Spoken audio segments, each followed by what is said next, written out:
So,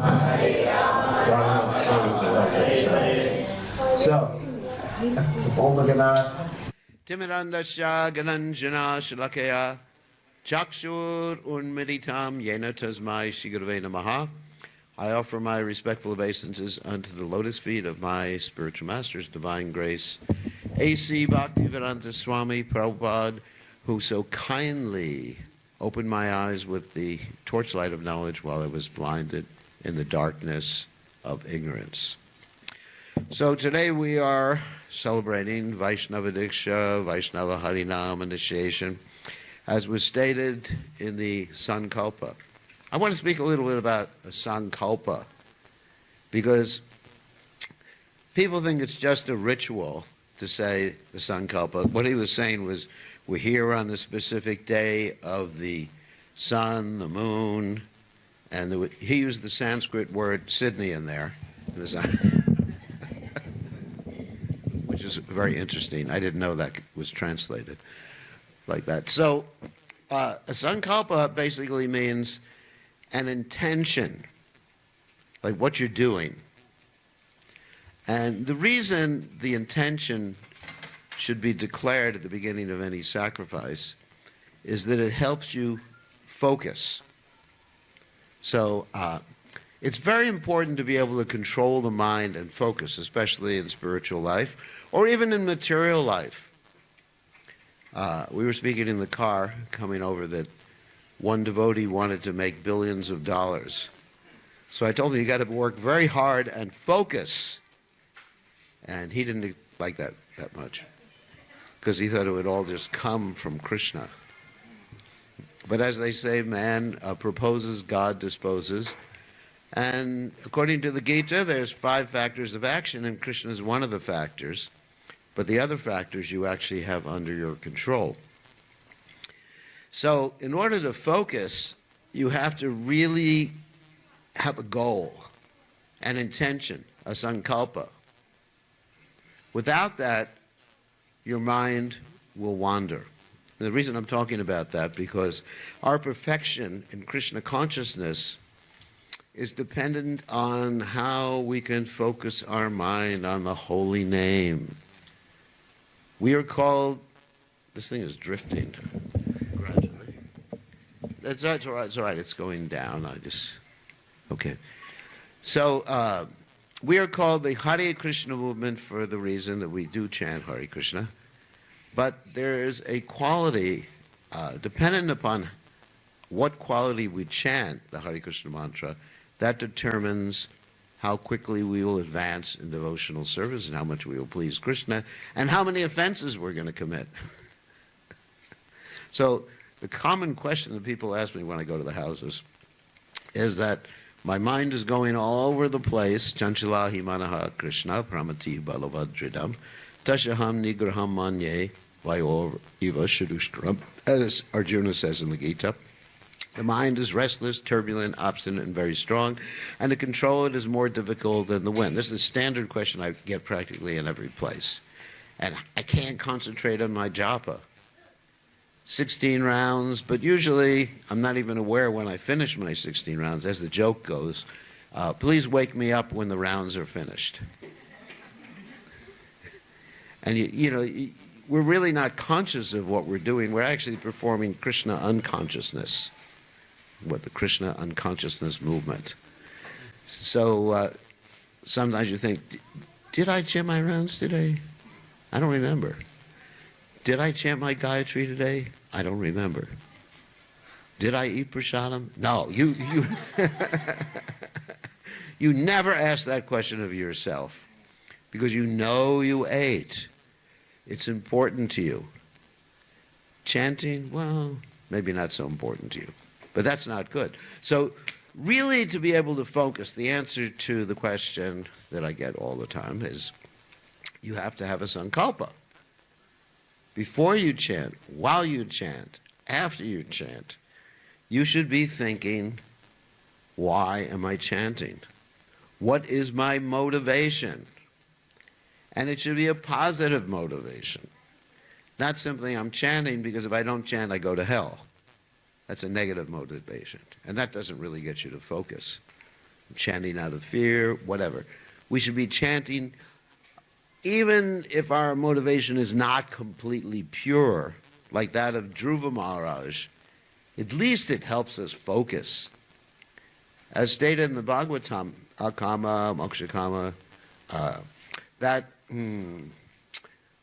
akama, mokshakama,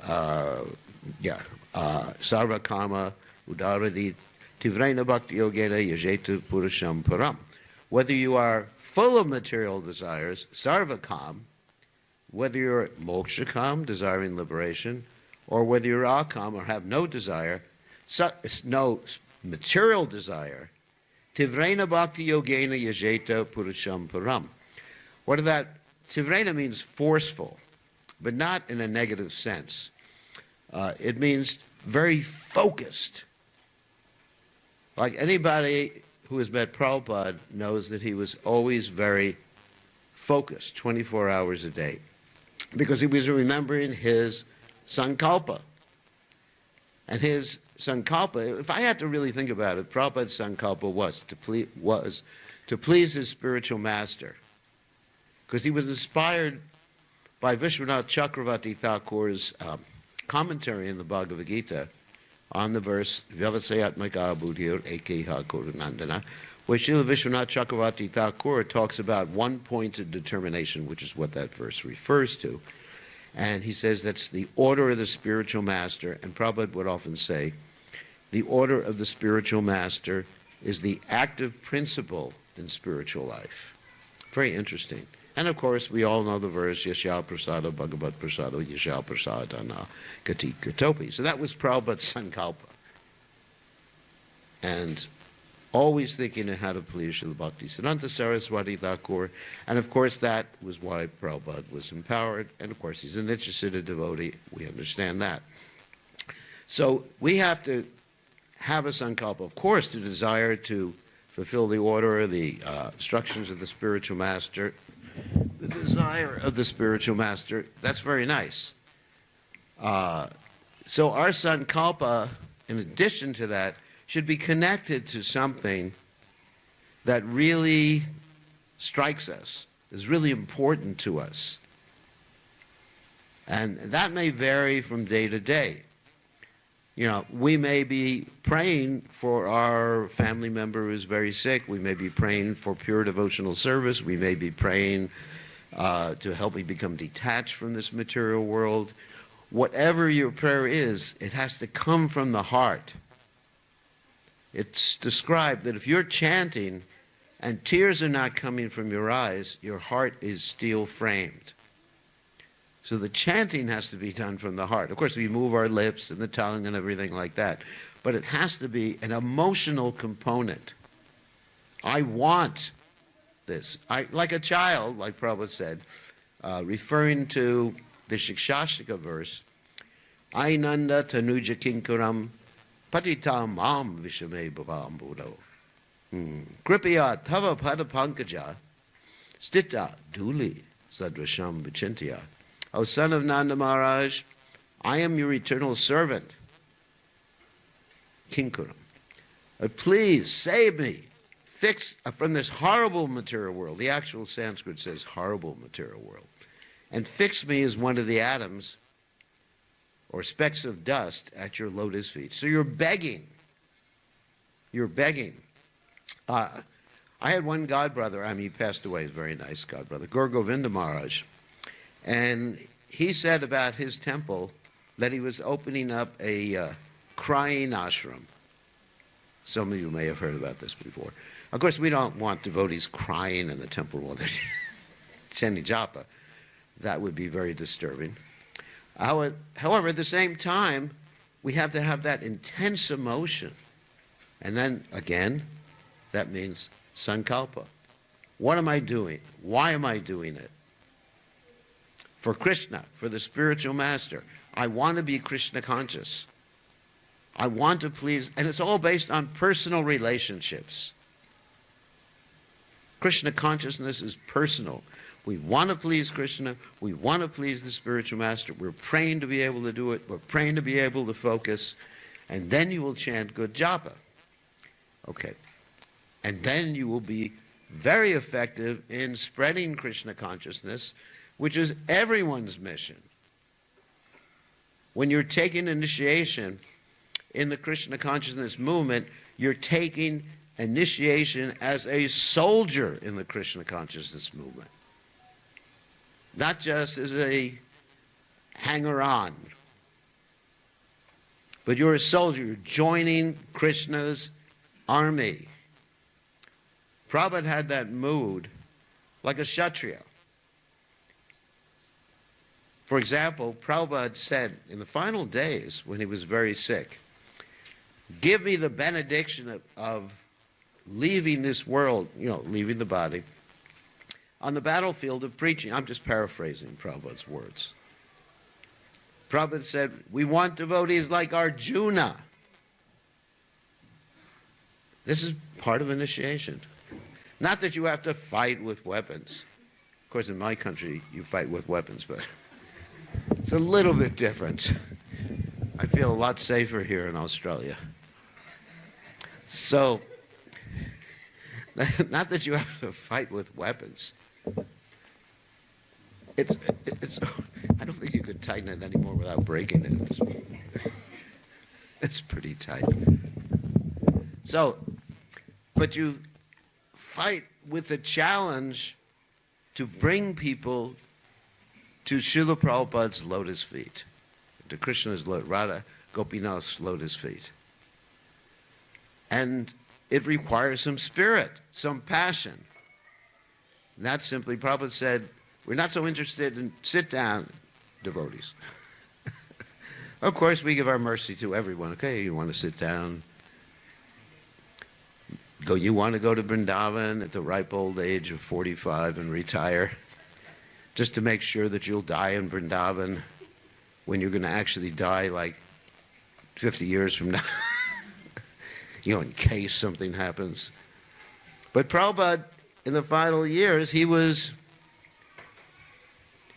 going to London. He was basically, Prabhupada describes it was like a bag of bones in extreme pain. That's a fighter. Like you see in the Mahabharata war, when the Kshatriyas like Arjuna and others were hit by arrows, they didn't just lie down and cry for their mothers. They pulled the arrows out, right? He was filled with arrows. Yet he kept rushing at Arjuna, right? Finally, Arjuna had to just fill him with more arrows. So much it's described in the Mahabharata that you could not even put a finger between the arrows, finger's width between the arrows. Everything but the head. Obviously, it didn't hit the head. And there was just too much. And Grandfather Bhishma couldn't move. But if he could move, even with the arrows in him, he was ready to fight. Wow. No, I don't expect that of each and every devotee who's taken initiation.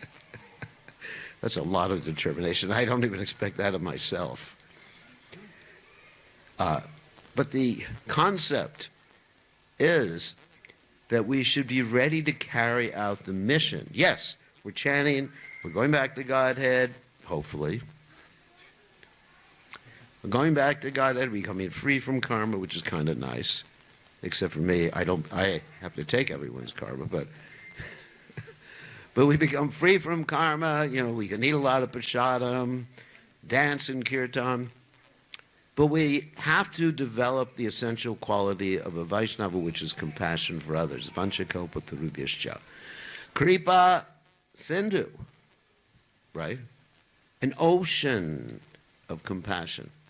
And in order to do that, we have to be thinking about the welfare of others continually. So that is expected. And if we do that, our japa will be very good. Our worship of the deities will be very high standard. Our relationships will be very good. Loving relationships with Vaishnavas. Instead of thinking, I should be the controller, I should be the boss of the Vaishnavas. But love. Just like recently we've been reading the Jaiva Dharma by Srila Bhaktivinoda Thakur. And just hearing about these amazing, loving relationships with the Vaishnavas how young devotees, older devotees, they're just so happy to see someone advance in devotional service, no mundane competition. So this is our Krishna consciousness movement. Okay. And so if we think like that, okay, let's talk about the 10 offenses which we have to talk about during the initiation, because there's devotees here who are taking first initiation, and there's devotees who are taking second or mantra diksha initiation. We'll speak about both topics. First initiation is called Harinam initiation, which means being given the goal, the purpose, and the vows to chant the Hare Krishna mantra properly, because everything's there in the Hare Krishna mantra. Namachintamani Krishnas Chaitanya Rasa Vigraha Purnashuddha Nityamukto Vinatvam Namanami, no? And so there are positive and negative injunctions insofar as the personal sadhana of a devotee. You know, we talked about the preaching or the sharing of Krishna consciousness. Now we talk about the personal sadhana. So as far as the personal sadhana, there's negative injunctions, what not to do. Like in yoga, you have yam and niyam, you know, the negative and the positive injunctions. And it's interesting, the word for negative injunctions is yama. And there's a very nice king who's in charge of negative injunctions. What's his name? Yamaraj, right, you got it. So if you don't follow the, this is a threat. Anyway, if you don't follow what's not, you should not do, negative injunctions, then you get to have a darshan with His Divine Grace Yamaraj. So, our negative injunctions insofar as chanting the holy name. Of course, you got the 4 regulated principles, which are also negative injunctions. No meat, fish, or eggs, no intoxication, no gambling, and meat eating. And the reason we follow those is because if you don't follow those, you got bad karma and you see Yamaraj. Good reason to follow the 4 regulated principles. And it puts you in the lower modes of nature so you won't understand Krishna consciousness. So it's really counterproductive for spiritual life, counterproductive for compassion, counterproductive for being sane, counterproductive for having a clear mind. I was just mentioning this morning in our class that we see that when devotees go to the uni to study, they invariably do better than everybody else because they're not taking herbal medicine. I think everybody knows what herbal medicine is. So, because their minds are clearer. It's practical. Their minds are clearer. So those are the negative injunctions. And of course, you cannot understand Krishna consciousness if you're not following them. The Bhagavatam states in the 10th canto, first chapter, Nivrittatar Shar Upagiyamanat Pavalshadal Shrotra Mano Biramat Ko Uttamashloka Gunanavadat Puman Virajeta Bana Pashugnat. If one is Pakshugnat, killing animals or doing cruel things or breaking the regulated principles, you won't be able to appreciate Krishna. It's as simple as that. So that's why we have these 4 regulated principles, which those who are taking first initiation will vow to follow. And so then we have the negative injunctions in regard to the holy names, what not to do. You got 10 of them, so I'm going to recite them real quickly. And I'll also give their positive aspect of the negative. You'll see what I mean. First one is one should not blaspheme devotees of the Lord who have dedicated their lives to propagating the holy name of the Lord. Okay, that's obvious because if you blaspheme them, Krishna is displeased because you have to please Krishna's devotee to make spiritual life. If you displease Krishna's devotee, nagati katopa, you're finished. Okay, that's obvious. So what's the positive? The positive is praise them, serve them. Take the positive of the negative. I don't like negative stuff so much because you can't do a don't, right? Try not to do something, it doesn't work. But you do something and then it automatically takes care of the don't. So the next, I'll go through quickly. The next offense is consider the names of the demigods, like Lord Brahma, Lord Shiva, Ganesh, Chandi, so many demigods. I don't have time to go through all 33 million right now. But pick your favorite one. To consider them to be equal to or independent of the holy name of Lord Vishnu. Because their names, in general, their names are names of their position. You can become Indra. Of course, you can't become Ganesh, you can't become Lord Shiva. But these personalities are lesser than Krishna. And in general, the names of the demigods are different than the actual person, whereas Krishna's name is the same as him. And Krishna says in the Gita, Ham Adirhi Devanam, I'm the source of the demigods. And people who worship the demigods without considering their position, avidi purvakam, it's not the right process, Krishna states. You can worship the demigods as devotees. That's fine. You want to worship Lord Shiva? I have Lord Shiva on my altar. I have Hanuman on my altar. No other demigod, but those two. And they're devotees. In Bhubaneswara, which is called Gupta Kashi in India, they take, what does Lord Shiva eat? He eats the Mahaprasadam from Lord Jagannath. Every day they transport, put in a taxi, bring the Mahaprasadam, and Lord Shiva eats. Chaitanya Mangal describes when Lord Shiva got Mahaprasadam, he started dancing in ecstasy, and he refused to share any with his wife. And she finally got it. She got angry at her husband, Durga, and she made Lord Vishnu give her Mahaprasadam, and she distributed it to the rest of us, and that's why we're here. So the next offense is to disobey the order of the spiritual master. And of course, one doesn't follow the order of the spiritual master blindly. One has the right to approach the spiritual master and say, why? What should I do this? Why is the reason for that?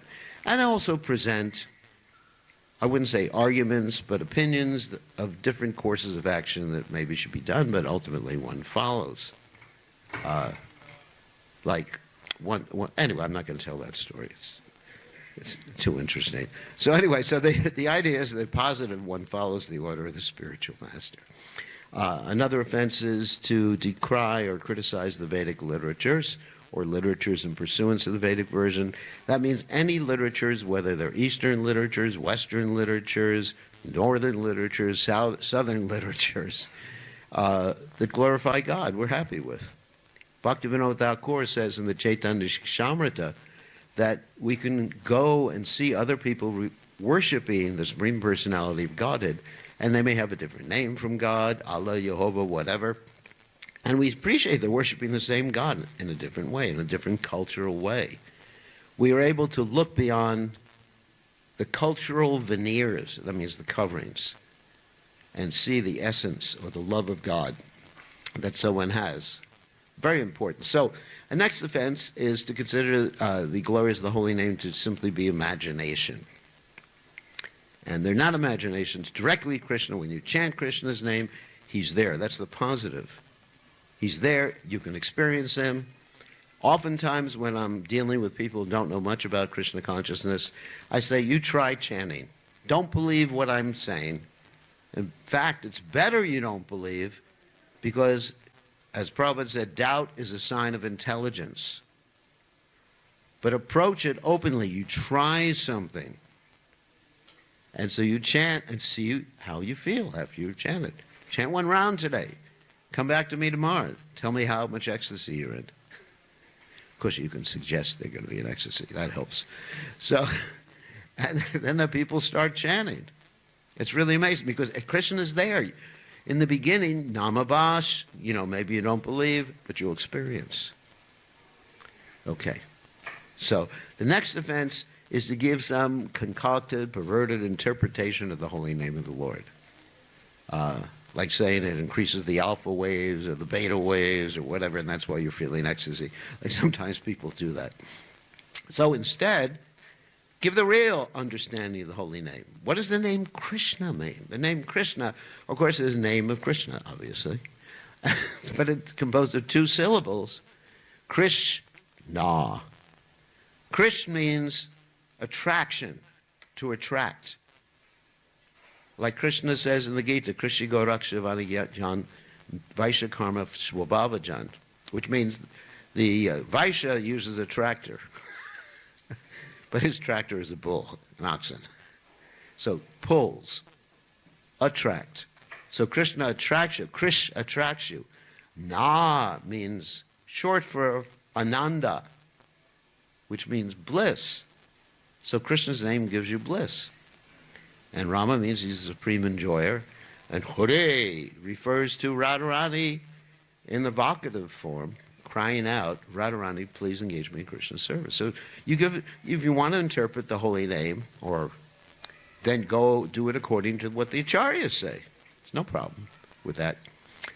So the next offense, which is the 7th offense, is to commit sins on the strength of chanting, because as I mentioned before, when you chant, you get rid of all that bad karma.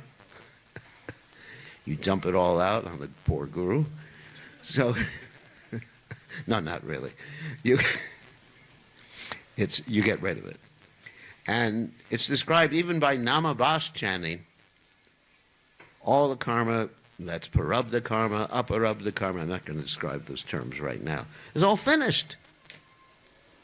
So you think, oh, I can chant, and then I can do any damn thing. You know, chanting my japa, all right. Take some herbal medicine again. Hare Krishna, Krishna Krishna.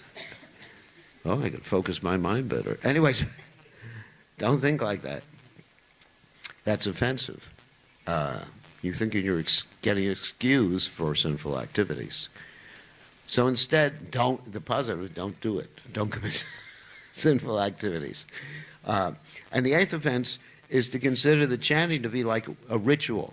I mean, we have many rituals in the Krishna conscious movement. For example, we're wearing tilak. You know, I have a bald head with a sika. Of course, the baldness is involuntary. Not voluntary, but somehow or other. We have a bald head with a sika. Okay, it's nice. But none of these can be compared to the chanting of the holy name. In fact, it's described, even if you compare hundreds or thousands or millions of ashrameda, gomeda, whatever big sacrifices, you know, fire sacrifices, with one chanting of Krishna's names, you're D-E-M-O-N. So, cannot be compared. Nothing compares. The Nama Yagya, the sacrifice of the holy name. And what makes this sacrifice auspicious is we're chanting the holy name at the same time. And while he's doing the sacrifice, if there's any moment of silence, devotees should be going Hare Krishna, Krishna Krishna, Hare Hare, Hare Ram, Ram Ram, Hare Hare. And that takes care of all other mantras. Of course, he's going to chant other mantras, hopefully. But that takes care. Just realize that. You know, we got everything. Purna, Shuddha, Nitya Mukto, right? It's complete, it's pure, eternally liberated. It's not, Vinatvam Namanamino, it's non-different than Krishna. And finally, not finally, but the 9th offense is one should not instruct the glories of the holy name to those, I'm not going to use the word faithless, to those who can't understand it, who are not ready for it. So what does that mean? The positive is, when you're talking to someone, understand who you're talking to. When I first came to a Hare Krishna temple, they didn't understand who they were talking to. That doesn't mean I'm thinking it was great.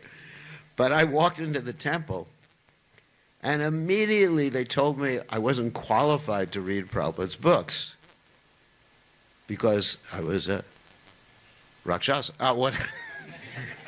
You know, I was, hey, whatever, infidel, whatever you may call me, a kafir. So they told, you know, I tried to pick up the Upanishad, and they said, no, you can't understand it. Great. And then they told me if I didn't join immediately, this is the old days, I'm sure you don't do that anymore, but if I didn't join immediately, Kali Yuga was coming, and I was going to be as short as a dwarf, living underground, eating human flesh within a very short amount of time. You know, like the threat. And I thought, that's it. I've overdosed on Krishna consciousness. Get me away from here as fast as I can go. And I did. You know, I just avoided the devotees for 2 more years. It was 2 years out of my life I lost. I was chanting, but from the association of devotees, because the devotees were preaching in a way that was not appropriate to me or for me. Instead, they should have just given me a prasadam and asked me, what's your background? I would have explained I was a scientist. Okay. Happy to meet you, Mr. Scientist. Just really, thank you for coming. I was, oh, let me join. You know, so you have to learn the art of presenting Krishna consciousness. We had another devotee who would go out on book distribution and say to the people he was distributing books to, using this verse from the Bhagavatam, Swavidvara hostrakarai samstuta purushal pashudna yat karna patopita jatunama gadagraja. And I'll translate that. That people who are like hogs, dogs, camels, and asses don't glorify Krishna or glorify other people. Imagine you're approaching someone on the street and you're saying, you're a hog, you're a dog, you're a camel. Camel they might not have related to, but I think ass they would relate to. There's a verse from the Bhagavatam. So you understand how to present Krishna consciousness, because if you drive someone away, you're responsible for that. And sometimes you don't. In Bhaktivinoda Thakur's book, Jaiva Dharma, it says, sometimes you don't present Krishna consciousness at all if people are going to commit offenses and criticize. Simple. Use your brain when presenting Krishna consciousness. So, and the last event is not have complete faith in the chanting of the holy name and to maintain material attachments. Of course, having material attachments is not an offense, but we should be in the clearing stage trying to get rid of material attachments. And we get rid of these attachments by having a positive attachments. Not that you have to think about your attachments. You think about positive things, Krishna consciousness, helping people, like we mentioned before, having compassion. How can I help someone? To me, that was always very important because that was Prabhupada's, one of his principal teachings.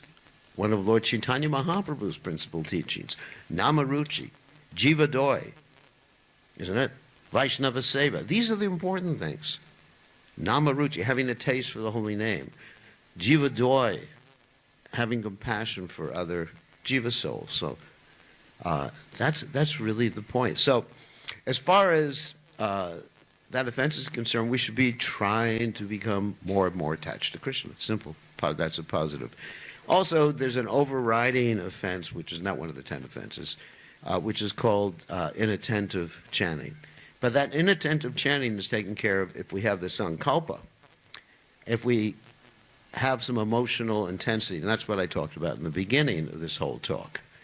And on the positive side of chanting, we advise everyone to study the Shikshashtaka, the 8 prayers left by Lord Chaitanya Mahaprabhu, and everything is contained within these 8 prayers, how to chant the holy name. And you will find one of the prayers, at least one of them, that resonates with you, that's important to you. Some of them may not resonate. Like for the last prayer in the Shikshashtaka is, Krishna, you may crush me by your embrace, you may make me brokenhearted by not being present before me. You're completely free to do anything and everything, and you will remain my worshipful Lord unconditionally. I mean, very few of us think like that. Usually I say, Krishna, don't crush me. Be nice to me. Don't send me any more difficulty. Right? Like Queen Kunti, she prays, please let these troubles happen again and again. And Prabhupada said, we should not pray like that. We should pray, the material world is enough trouble. So, all right, and that's first initiation. Promises are taken in this particular regard about what I just discussed, 10 offenses, the 4 regulated principles, and chanting 16 rounds of Japa Mala every day. And promises are meant to be kept. You're taking promises in front of the deities, you're taking promises in front of Prabhupada, in front of the other Vaishnavas. It's very serious. In polite society, Prabhupada couldn't believe it when devotees sometimes broke promises. He was shocked, because Prabhupada was brought up in a very high culture. So we should imbibe that high culture. We stick to it. Vyavasayatmika ekeha kurunandara. And then very shortly, about second initiation, which is Brahminical initiation, mantra, diksha.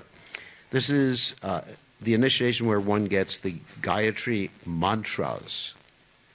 And not only does one get some new mantras to chant, but one is given instructions on how to acquire certain Brahminical qualities. Because a Brahmin is one who is known as a Brahmin by quality, not by birth. Krishna says, Chaturvarna Maya Shishtam, Guna Karma Vibhagasha. That's important. So we want someone to have the guna and the karma, not the guna modes of nature. Guna means qualities in this particular context.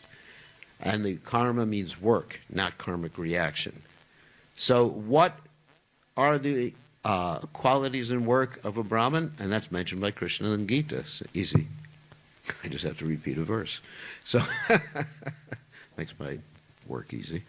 Samodhamaka, for all of you who don't speak Sanskrit.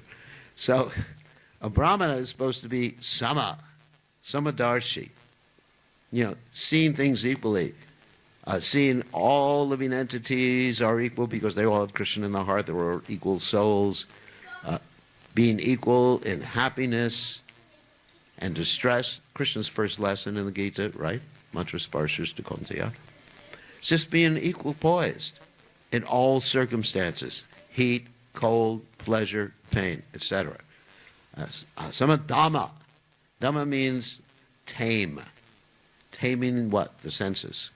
Because the senses right now are adanta, which means uncontrolled.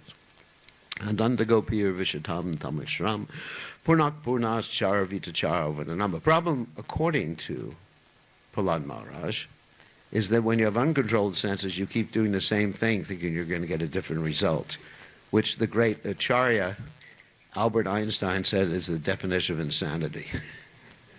So most of us are insane like that, because we keep doing the same thing. All right, I think this is going to make me happy, this is going to make me happy, this is going to make me happy. It never works. Tomorrow it will work.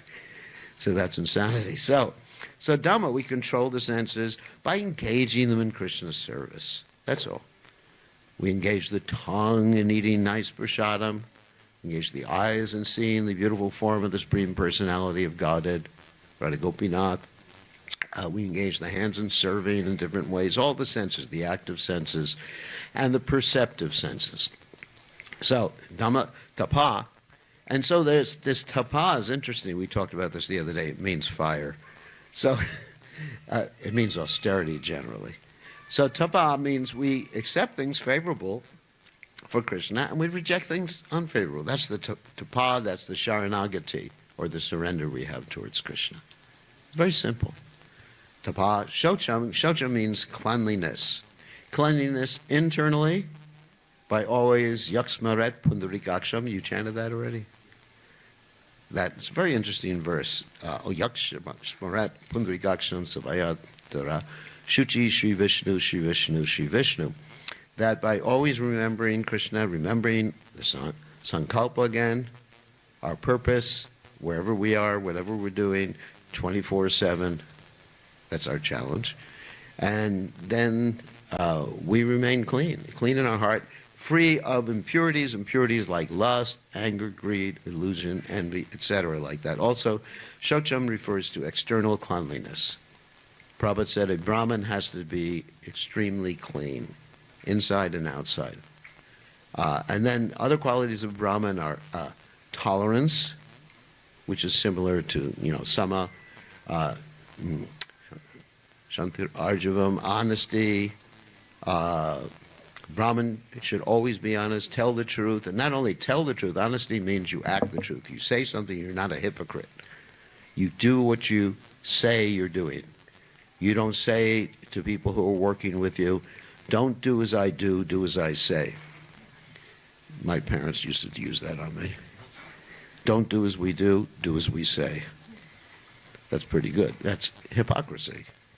So, and then jnana vijnana, regularly studying and understanding the philosophy of Krishna consciousness, the practical philosophy, which is called Sambandha Abhideya Prayojana, understanding who God is, who the soul or what the soul is, who you are, what this material energy is. Very simple stuff. You don't have to learn Sanskrit.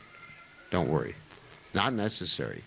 One of Prabhupada's greatest devotees, purest devotees, one of my godbrothers, Jayananda, he couldn't speak a word of Sanskrit.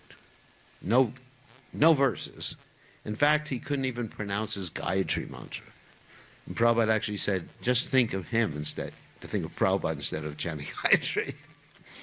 So, so you don't have to learn these things, but you have to learn basically what the material energy is so you can identify illusion and you can identify Krishna when Krishna comes around. Just like when Krishna was present, most of the people couldn't identify him. And sometimes they got their heads chopped off because of that. There's God. Also, like Duryodhana, for example. Even after Duryodhana saw the universal form, he thought, I could still win the battle. That is the ultimate in stupidity, isn't it? So we cultivate knowledge. And Sambandha means to understand what everything is.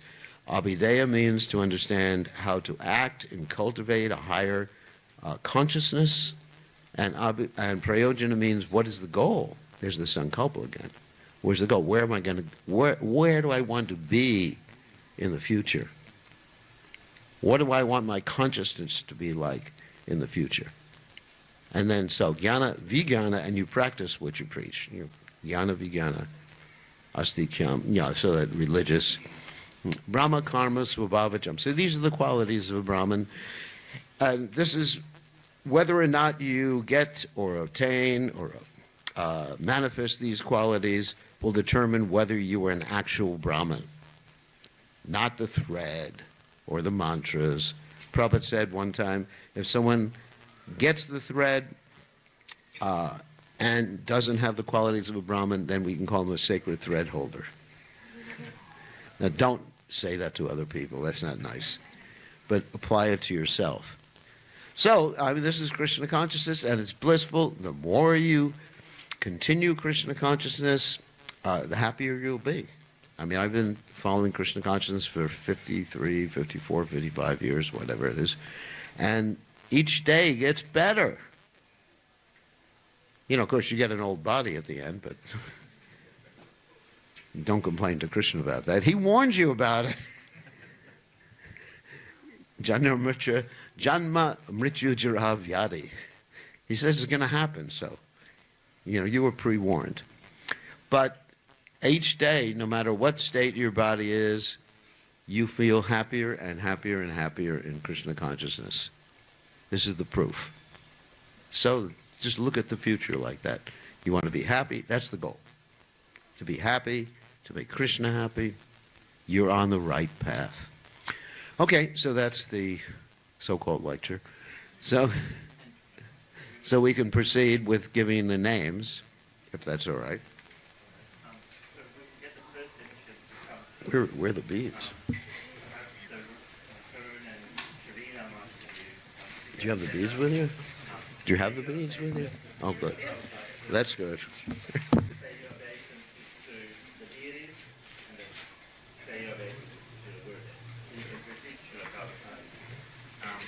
Okay, so let me call people up in order. Yeah, let me give the order because I got little stickers with their names on them. So the first one is Prasad. After that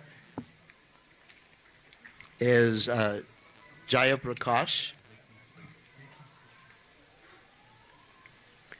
Okay, they're going up to Prabhupada. Okay. It comes this way. No, it's blocked. Come this way. Oh. And so it's very important that they respect His Divine Grace Srila Prabhupada, because they're accepting Srila Prabhupada as their,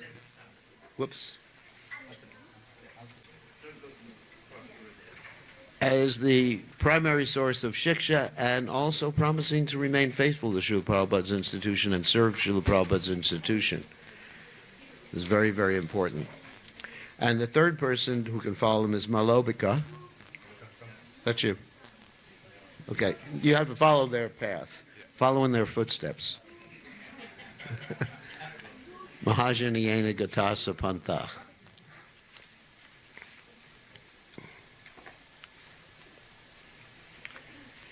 All right, put it in order. Next is Shavina. Where's she? Oh, there.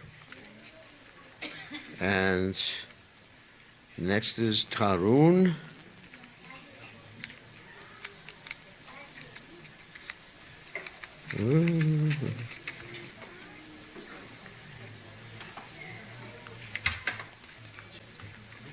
Next is, after that is Gital. And finally, but last but not least, is Natasha.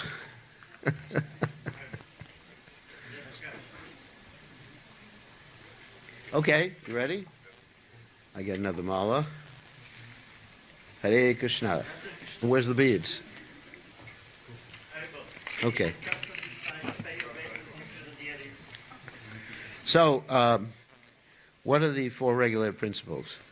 No illicit sex, no meat eating, including onion and garlic, no gambling, no intoxication, including coffee and tea. Okay. And how many rounds do you chant every day? 16 rounds. 16 rounds, okay. And on Kadasi, try to chant more if you can. I don't make a specific vow, but it's good to chant more rounds. Sometimes on the Kadasi, I chant 64 or more rounds. So, get the beads with your right hand. So your name now is Pramana Das.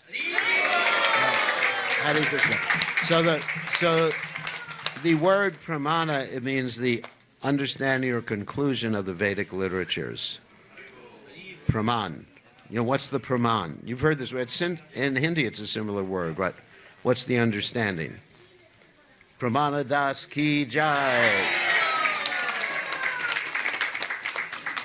It's a nice name. Okay. Okay, and so Jai Prakash is the next one. Another mala.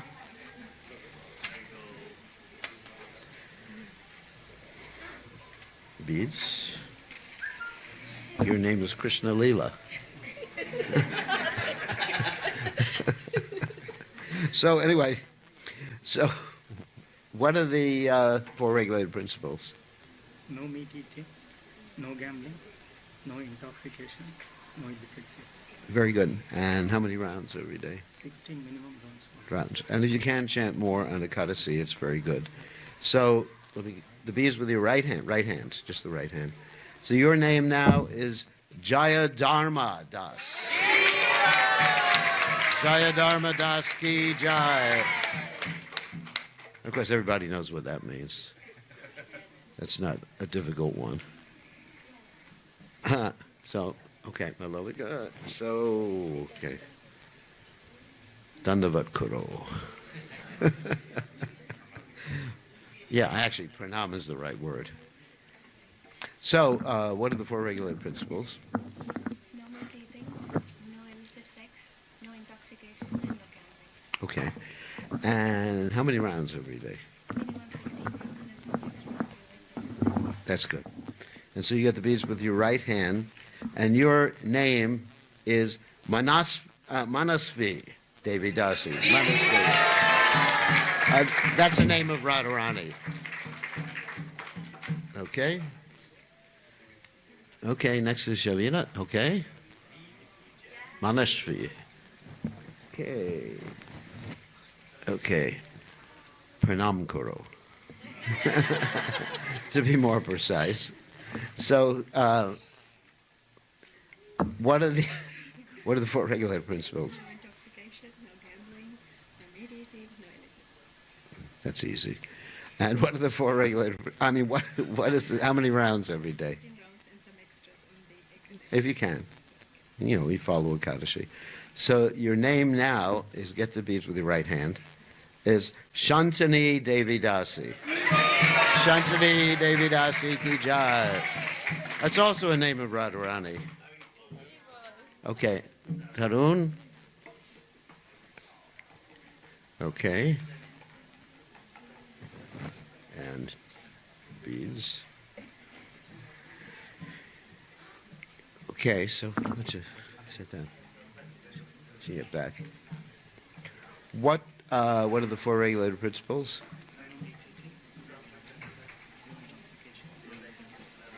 Okay, and how many rounds? If possible, more on the Kadashi. Okay, so your name now, right hand, is Tatvavit Das. Here we go. Tatvavit means the knower of the truth. The knower of the truth. And so, what? No, it's all right. I'm used to this. Thank you. Yeah, in Fiji, sometimes we get 100 garlands and then the head disappears. So what are the four regulated principles? And how many rounds? Yeah, whatever you can do on the Kadashi. So you get the beads with your right hand. So your name now is Gauravani Devi Dasi. And I think everybody knows what Gauravani, you know, it's part of Prabhupada's Pranam mantra. The instructions of Lord Chaitanya Mahaprabhu. Wow, what a name. Okay, finally Natasha.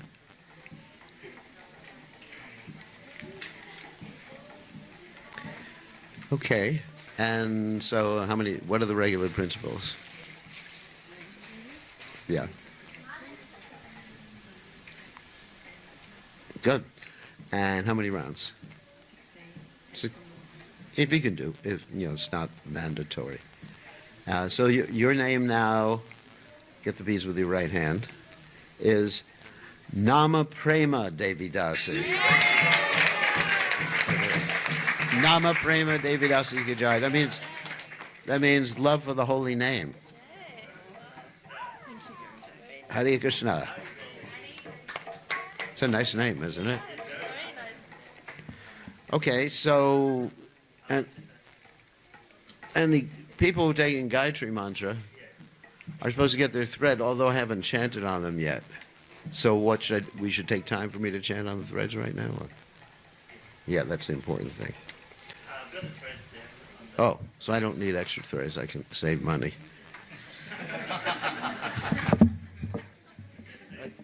But they're all together.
Okay, you got it. Okay, wait, it's getting a little too much right now. Okay, take some air first. Yeah. Yeah. Well, where's Krishna Leela? Oh, he disappeared. It's getting too much. Yeah. Thank you. Okay. Haribol. Haribol, Haribol, good, Haribol.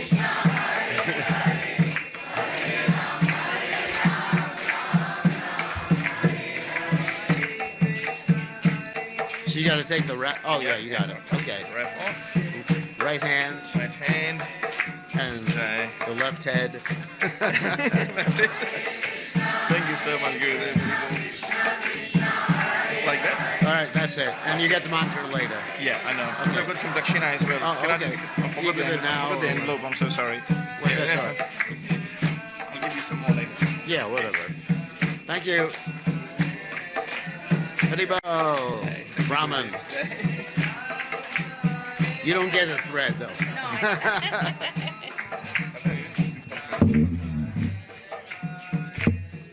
The ladies don't get a thread. I'm liberal, but not that liberal. Oh, thank you. All right, that's all right, that's all right.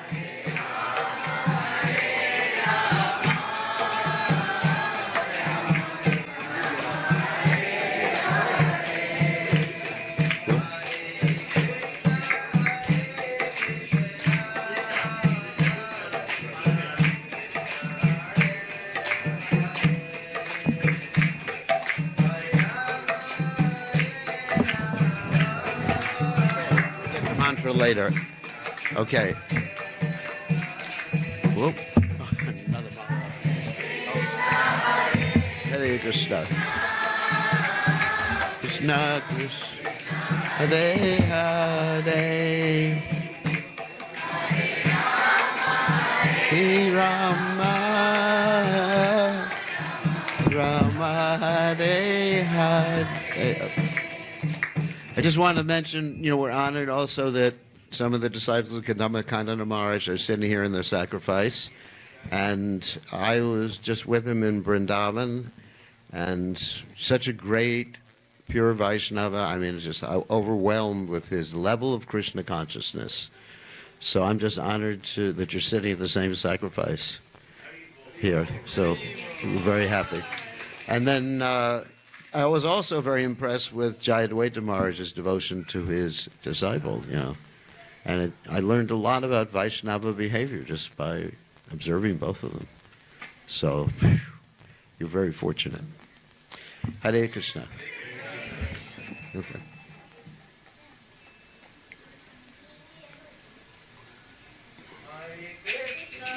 That's for me?